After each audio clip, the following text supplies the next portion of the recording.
Have you ever seen a dead body? I don't mean in a funeral home beautifully arranged in a coffin. I mean just dead, with that awful stillness that comes to a body when the soul, spirit, life force, whatever, leaves it. I'm a police officer. I live in a small town, and I've never even investigated a murder, let alone seen a murder victim.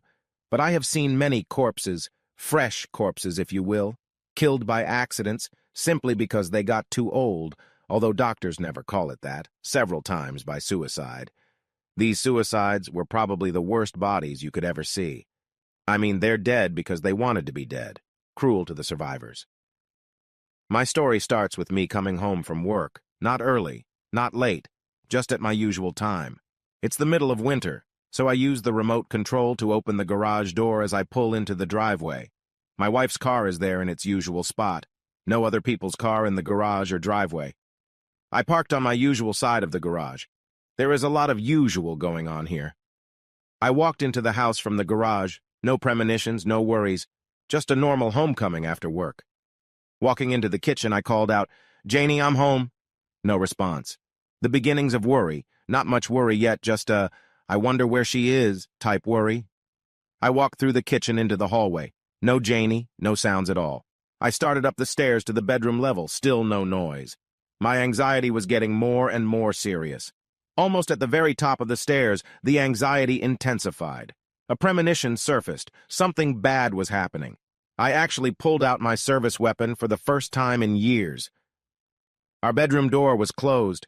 I took a breath in and partially exhaled to deal with the stress. I turned the doorknob and pushed the door open with my gun, and stopped. I immediately thought of crime, but as I stood there and analyzed what I saw, I realized it was probably worse than a crime. My wife was lying in our bed with that awful immobility that characterizes a dead body. I could have tried to run up to her and put my arms around her and shake her, and maybe discover that she wasn't really dead, that she was just sleeping or maybe unconscious. But next to her, with the same stillness, lay a man. I didn't go to the bed. I went to the windows and opened both of them as wide as I could, even in midwinter weather. Then I turned off the propane heater, which my wife had probably turned on to keep them warm while they did what they did. I did touch my wife's carotid artery, just to make sure, no pulse. I didn't touch the man, didn't go to the other side of the bed. I was in shock. I felt like I was moving in water or molasses, slow and hard.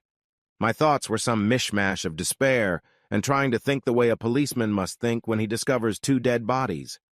I stood there with my arms down at my sides, trying unsuccessfully to look at my wife and not see the asshole next to her. When my brain started working a little better, I realized that I had holstered my gun at some point. That realization activated my brain. I walked out of the bedroom and down the stairs. I couldn't call my partner. He had just gotten home from work, and there was nothing he could do to help with this mess. I mean, why ruin his evening? I decided to call my boss, Captain Caparelli. Caparelli, Detective Squad.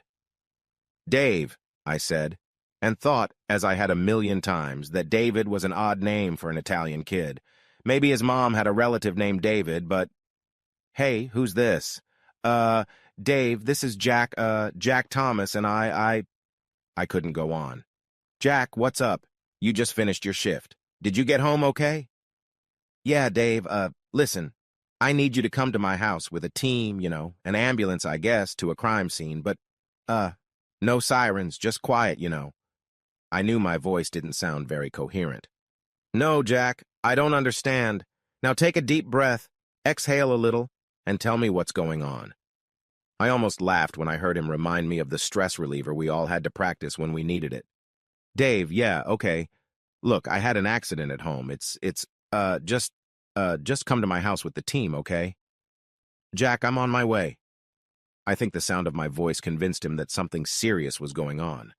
I just sat there in the living room, waiting for the circus that was about to descend on me and that bedroom upstairs. I couldn't go back upstairs, but I managed to open the front door. Captain Caparelli walked in a few minutes later, followed by two uniformed officers, two EMTs, and a guy I knew was our local crime scene investigator. Dave raised his hand and they all stopped. Then he walked over and sat down next to me. "Jack, before we go any further, how about you hand me your service weapon? I looked at him in surprise, but then realized I shouldn't be surprised. Judging by my incoherent phone call, he was probably wondering what I could do.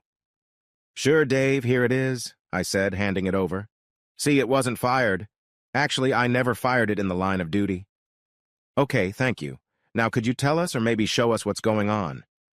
I stood up, about 100 years older than I was an hour ago, and led him upstairs. Again, he gestured for the others to wait. We reached the end of the stairs, and I gestured for him to go into what used to be my and Janie's bedroom. I would never sleep there again, and neither would she. So it certainly wasn't our bedroom anymore. I recovered a little from the initial shock and walked into the bedroom following him. "Dave, this is Janie. You might recognize her from the department parties. I don't know who this asshole is. I came home from work, went upstairs, and found them like this. The heater was on. I turned it off and immediately opened both windows. That's why it's so cold in here. I didn't touch either of them, only felt Janie's carotid artery to see if there was a pulse. There wasn't. Then I got out, went downstairs, and called you. I think I was in a bit of shock when I called, and I apologize for that. I think I'm still a little bit in shock, but I'm coping. I know you need to process that scene. I'd like to wait downstairs. I really don't want to stay up here." "Jesus, Jack, hell yeah, go downstairs. Wait, I'll go with you and get a team together to deal with this." He got them all together and they set to work. A short while later, an ambulance arrived with 2 folding gurneys with wrapped molds on them. Someone had brought out a heater, I think, to test it. And Dave sat down next to me again. "Jack, I know this is a terrible time for you, but I have to ask. Do you know this man? I mean the man upstairs." I tried not to look at him. Not very professional of me, but no, I don't think I've ever seen him.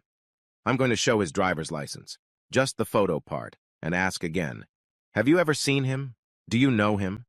I did look at the picture, actually studied it, not to see if I knew the asshole, but to try to see what Janie saw in him. But I just couldn't see anything. "No, Dave. I've never seen him. I don't know who he is, and maybe worse, I don't see any magic. No attraction. Nothing that would draw Janie to him that would—" And I started crying in front of Dave and the guys at the crime scene. I tried to stop. I knew they'd tell the whole sordid story all over the department. I knew people would feel sorry for me, but at the same time whisper about how I'd failed to satisfy my wife, how I was a cuckold. At some point, my partner Mike Blankenship and his wife Molly showed up. Dave disappeared, and Mike and Molly sat with me, gave me something to drink, and finally took me into the kitchen to try to feed me. No one said much. They just sat with me. Molly held my hand. They both said it would get better. Eventually, they kind of picked me up and walked me to their car. We drove to their house. Molly gave me sleeping pills, and they put me to bed in their guest room. I had never taken sleeping pills before, and I think the pills caused me to have strange dreams that night. Dreams about Janie and me, Janie and an asshole, Janie and some other man. Eventually, the effects of the pills wore off, and I woke up early, still a dark winter morning. I lay there thinking about my now-deceased marriage, wondering why Janie had cheated, for how long, with one asshole or with others, many others. Bad thoughts that come to mind in the dark in a strange house. Did she love this guy? Was she going to leave me? We'd been married 10 years, had no children. Neither of us was a fan of children. And 4 months ago, we went on a Caribbean cruise to celebrate our 10-year anniversary. I thought we had a lot of fun, and I know we had a lot of sex, and I thought the sex was good. We even went nude swimming on the beach on St. Martin. After our shower, the sex was amazing. Finally, she cried out, "Jackie, Jackie, Jackie, Jackie, you killed me. I'll never be able to get out of this bed." Funny choice of words in retrospect. And now, in the Blankenship guest room, I cried again, remembering that time on the ship.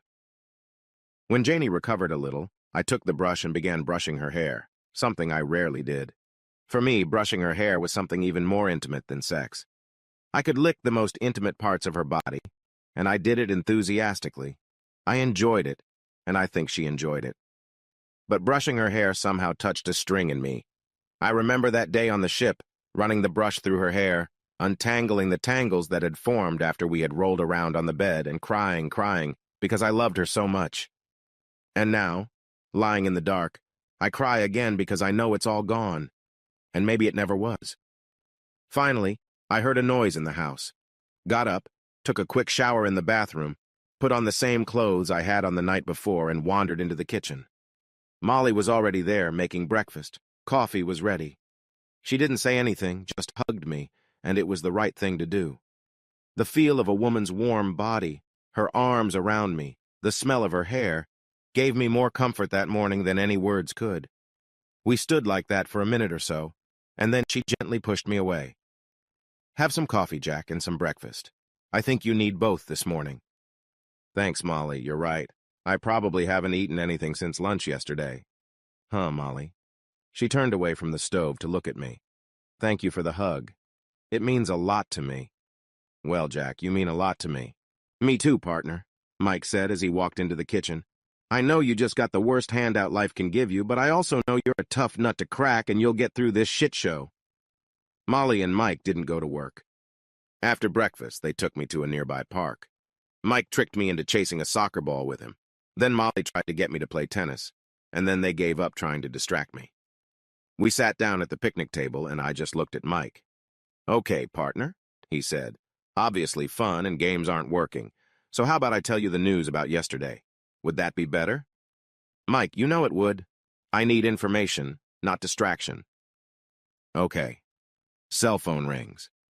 I called the office early this morning, and I'll pass on what I was told. The guy's name was James Johnson. He was an executive at a lumber export company. Wife is a housewife who takes care of their 2 kids, 10 and 8 years old. She got hysterical last night when Robert O'Toole, you know Robert, right? I nodded. Robert O'Toole was our best cop in death notification work. Well, he and the pastor went to their house to give her the news, just the notice and the news of the cause of death, and she got hysterical. I think eventually she came to her senses a little bit. Her parents came in, and O'Toole and the pastor left. That's when things must have gotten really interesting. The TV news was already running a story about a malfunctioning propane tank and 2 people, not married to each other, dying of carbon monoxide poisoning. Mrs. Johnson must have seen this because she went a little crazy. She started leaving her husband, well, her late husband at that point. Anyway, she started throwing his stuff out on the front lawn, and about that time his parents showed up, I guess unaware of the story on TV. She attacks them, I think, for what a nasty son they raised.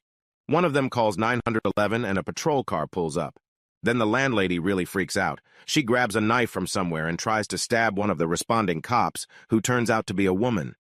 The police officers who arrive must have been unaware of the earlier event, because one of the 2 patrolmen hits her with a stun gun. This causes her parents to get into a fight, and more cops are called in. And of course, the TV van shows up. Eventually, enough superiors arrive to calm everyone down. No one goes to jail, and I understand that everyone apologizes. Oh my God, it's a shit show. I had no idea what kind of bad show you were talking about. Yeah, the captain asked me to keep you out of the office for a few days until he calls and says you can come back. You and I are both on full pay now, so that's good. He said it might be good for you to get away, maybe for a week, like somewhere warm, maybe a cruise. Yeah, right now I feel like I'm on a cruise. Well, I think he thinks it might help you to be away from this show. Give you some time to recover from what your wife did, you know? Mike and Molly, you guys are great friends, and I know you and Caparelli are doing well, but I need to stay here. I can't make sense of what happened if I'm somewhere far away on a cruise ship. Besides, I couldn't tell them about my last cruise with Janie and how I cried about it last night. I'll call Caparelli tomorrow and tell him I plan to stay here, figure things out, and get back to work when I'm ready. And that's what I've done. I got a temporary apartment. I just couldn't live in that house anymore. I tried to sell it, but the realtor, a buddy's wife, told me the house wasn't selling well when the event happened there. She suggested I rent it out for a while, and then she could sell it when the story became old news. I ended up renting it to a young couple who had decent jobs but no money for a down payment. Maybe they can be my buyers in the future. The coroner's hearing was exactly 1 month after the 2 deaths. I had to testify along with Caparelli and the other guys who were there that day. The verdict was indeed in accidental death from carbon monoxide poisoning due to a faulty propane gas heater. It turned out that the heater had been recalled because it was defective and the manufacturer had declared bankruptcy, I guess because of the number of deaths attributed to the heater. Janie and I missed the recall notice and never thought about the dangers of using the heater. Because of the bankruptcy, any claims I could have made against the heater manufacturer were useless. But I got some good news from our insurance coverage department. The department covered all employees with a $500,000 life insurance policy and withheld $12 monthly per pay period for the same coverage for our wives. And plus, there was a double indemnity for accidental death. That meant I received $1 million tax-free. I never learned anything about the affair between Janie and this asshole. How long it lasted, how they met, how it started, how they felt about each other. That last unknown was the worst part for me. What did they feel for each other? And what would it mean for their spouses? From the rumors, the asshole's widow was a real bitch, trying to blame everyone but her husband for what happened. Maybe he wanted to leave his wife and was trying to get Janie to leave me. Or maybe Janie and the asshole had already decided to leave their spouses and run off together. Or maybe they were just fuck buddies. Or who the fuck knows? This is going to haunt me for a long, long time. For now, I just go to work and hope for a better future.